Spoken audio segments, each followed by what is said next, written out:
hours. They are fearful that ISIS militants might behead them for religious beliefs. Remember, they have the choice, convert or die. Families are worried that their young children might be captured or worse, tortured. They have left their homes on a moment's notice. I don't know if anybody have watched my videos like seized that, Iraq's largest Christian town yesterday, setting off just a total panic. All these crowds fled to the Iraqi city of Erbil, trying to seek refuge. And it's not just Christians being targeted here, but any religious minority who does not follow ISIS's strict version of Islam. I don't know Here's if much it's more. true From like they say, Erbil, but they say senior young men international will have correspondent dreams Ivan Watson. and visions, and old men will have dreams and visions. Hundreds of thousands of Iraqis are on the run right now, and hundreds of them have taken shelter here in a place of worship.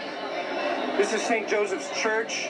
It's in the Christian town of Ankawa, which is in the northern Iraqi region of Kurdistan, and this is where hundreds of people have been sleeping for the past 2 nights after quite literally running for their lives. Christian leaders in Iraq are warning of the threat of genocide against this ancient Christian community. And it's not just the Christians who are under threat. Basically, any religious or ethnic minority, that includes Yazidis, that includes Shiite Muslims, that includes the Turkomans, the Bashak, they are all on the run right now, terrified of this strict and very violent interpretation of Islam implemented by the Islamic State of Iraq and Syria, or ISIS.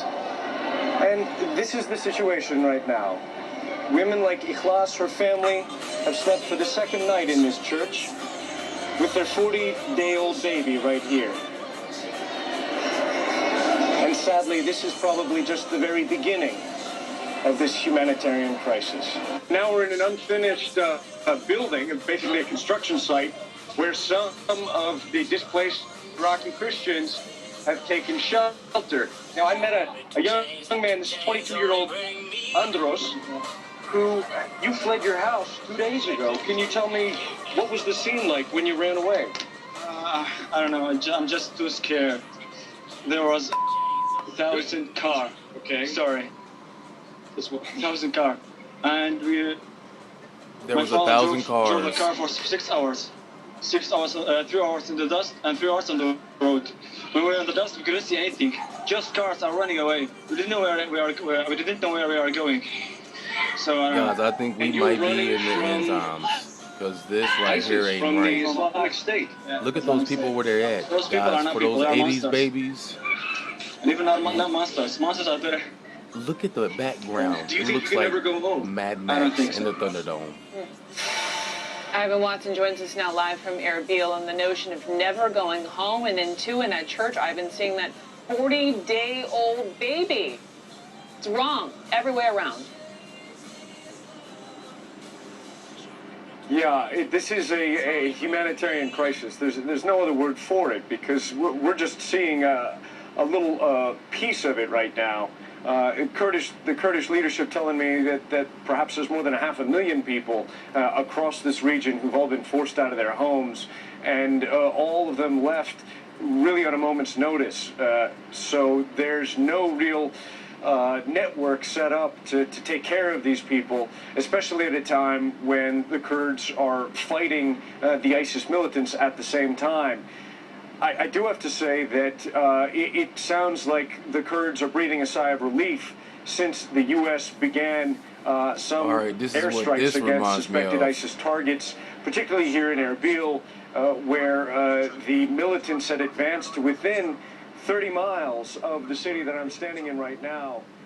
There was real fear here. There were Peshmerga units that, according to some people I've talked to, were simply melting away, fleeing from the front lines. Story.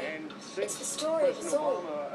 We got it mouth to mouth, so you got to listen it, remember, because what you hears today, you got to tell the birds. Where's tomorrow? I'm looking behind us now. Across the count of time, down the long hall, into history back. I sees the end, what with the start. It's pox clips full of pain.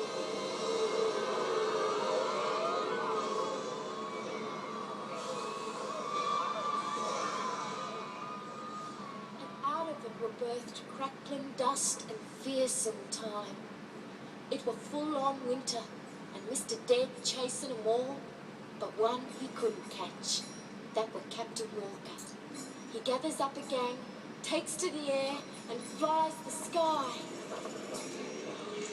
So they left their homes, said bye-bye to the high scrapers, and what were left of the Noah, they left behind.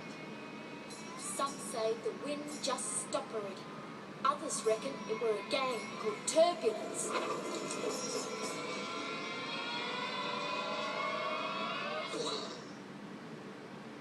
After the wreck, some had been jumped by Mr. Dead, but some had got the luck, and it leads them here. One look and they's got the hots for it. They word it Planet Earth, and they says, we don't need the knowing, we can live here.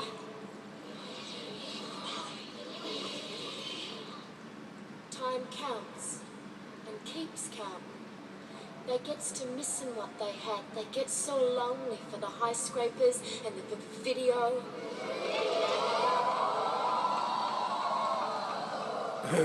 Video? It does the pictures, so they'd remember all the knowing that they'd lost. The internet? Possibly?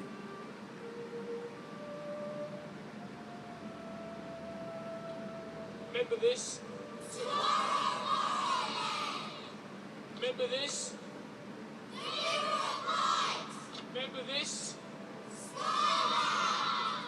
Remember this? Remember this?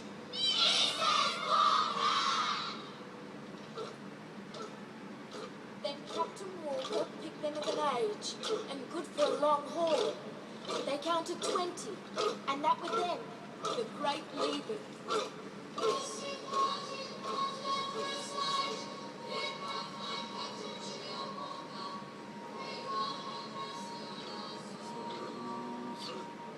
They said bye-bye to them what they birthed, and from out of the nothing, they looked back, and Captain Walker hollered, wait, one of us will come.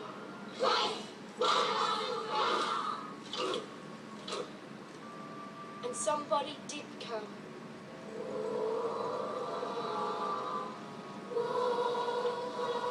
Center in northern Iraq. So it looks like they are looking for targets of opportunity. If they see anything that's in that general area that has an offensive capability, they're going to go ahead and strike it. Rather than wait for ISIS to make a move, they're going to try and make sure set up a safe cordon there. Anything in that area, they're going to strike. What about the damage that would be done? I mean, we're obviously not there on the ground, but hoping to damage all of this completely. Each one of these aircraft, the way she described it, if they made 2 passes and dropped 1 bomb on each, then they're guiding each one with a laser. They can take their time. If they're high enough, they're not really worried about air defense. They can make sure that they hit the targets and coordinate with each other of what they're going to strike. They probably hit all 8 targets very effectively. Okay, Barbara Starr, you want to jump back in? I do want to, just to remind, I think, what most Americans already know. These kinds of operations are extremely dangerous. The U.S. military takes all the precautions to keep its air crews safe. They try and fly out of the range of surface-to-air missiles that might attack them. But look, we are now putting manned aircraft, U.S. military pilots, U.S. air crews over what is enemy territory, ISIS territory. There can be aircraft failures. There can be mechanical failures. This is very dangerous business. There are U.S. pilots at risk. Well worth remembering each and every day as they are out there now on these missions, Brooke. And again, as we talk about the areas outside of Erbil, just to remind our viewers, we're talking about an area of the U.S. consulate. There we go. So we'll throw the map up. You see the town of Erbil. This is in northern Iraq. And we have for about 40 Americans, delegates there stationed. So go ahead. There's about 40 U.S. military advisors trying to help the Iraqi forces. They went up there several weeks ago thinking Erbil would be one of the safest places for them to be. U.S. diplomats who left the embassy in Baghdad to the south went there thinking it would be much more secure. This is a Kurdish area that, the Kurds have had pretty good control over for quite some time. What is perhaps in front of everybody's face and somewhat surprising still, I think, is how fast this has unfolded, and that the ISIS fighters have been able to make such rapid moves on places like Erbil, really putting the Kurdish fighters, you know, on high alert and really struggling to push back. The Kurdish fighters haven't really been able to push ISIS back. The Iraqi Air Force that the U.S. funded to a large extent has been doing some airstrikes to push them back, but we're talking about the possibility of pushing ISIS back just a little bit. We're not even talking about retaking territory. These are militants that act as an army, fight like an army, have strategic objectives, and right now they appear to be on the march and meeting those objectives. Brooke?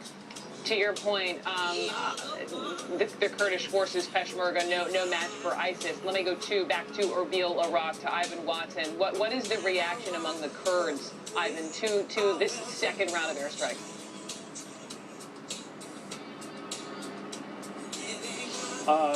I lost you for a second there, Brooke, but basically there's been a lot of relief here among the Kurds who were, their top officials were openly basically begging for the U.S. to intervene, saying that this city, Erbil, was very close to a catastrophe, that the ISIS militants were only about 30 miles away from the city of more than 1 million people, a city that's been inundated by hundreds of thousands of refugees in just the last 48 hours. A lot of Kurds now are starting to talk about how the U.S. basically protected this region for more than 10 years with a no-fly zone up until the U.S. invasion of Iraq in 2003, and perhaps we're starting to see a fresh version of that, version 2.0, today with the threat of the ISIS militants in 2014. Okay.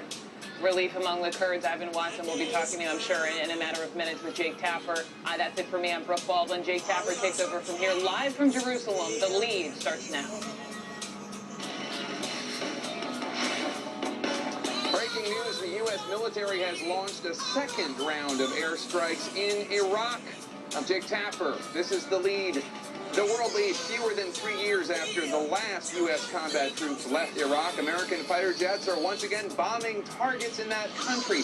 Will it be enough to keep American advisors and religious minorities on the ground safe from those bloodthirsty jihadists? Also, so much for the ceasefire. Missiles and rockets are flying once again between Israel and Gaza after that fragile truce ended early this morning with a barrage of Palestinian rocket fire.